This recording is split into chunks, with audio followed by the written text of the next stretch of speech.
यह अरमान है, एक लड़का जिसके पास कुछ भी नहीं था, न तो धन, न ही कोई संबंध और न ही बेहतर कल के लिए कोई वादा।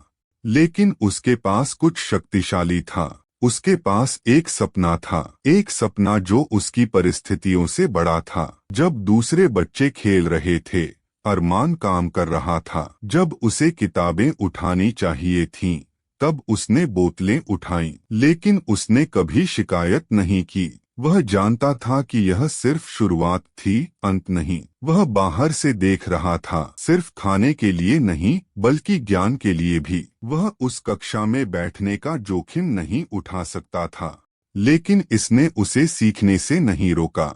उसने किसी निवेशक का इंतजार नहीं किया, वह खुद बन गया। उसका पहला व्यवसाय एक लकड़ी की गाड़ी थी और उसके पहले ग्राहक राहगीर थे।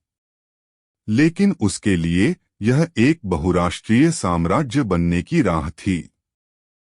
उसने बेचना सीखा, उसने असफल होना सीखा, लेकिन उससे भी महत्वपूर्ण बात यह है कि उसने फिर से खड़ा होना सीखा। हर अस्वीकृति ने उसे कुछ ऐसा सिखाया जो कोई पाठ्य पुस्तक नहीं सिखा सकती। एक दिन किसी ने अरमान पर विश्वास किया, उसके अतीत की वजह से नहीं बल्कि उसके जुनून की वजह से। उसे अपना पहला निवेशक मिला, उसका पहला असली ब्रेक। बिना जूतों वाले लड़के के पास अब एक व्यवसाय योजना थी। साल बीत गए, असफलताएं आईं और चली गईं, लेकिन अरमान रुका रहा। वह लगातार बना रहा, केंद्रित रहा और अपने उद्देश्य के प्रति सच्चा रहा। अब वह उन कक्षाओं में लौटता है, खिड़कियों से झांकने के लिए नहीं बल्कि दरवाजे खोलने के लिए। हर बच्चे को यह बताने के लिए कि अगर मैं यह कर सकता हूँ तो आप भी कर सकते हैं। अरमान एक व्यवसायी से कहीं बढ़कर बन गया। वह एक पुल बन गया, गरीबी से संभावना तक,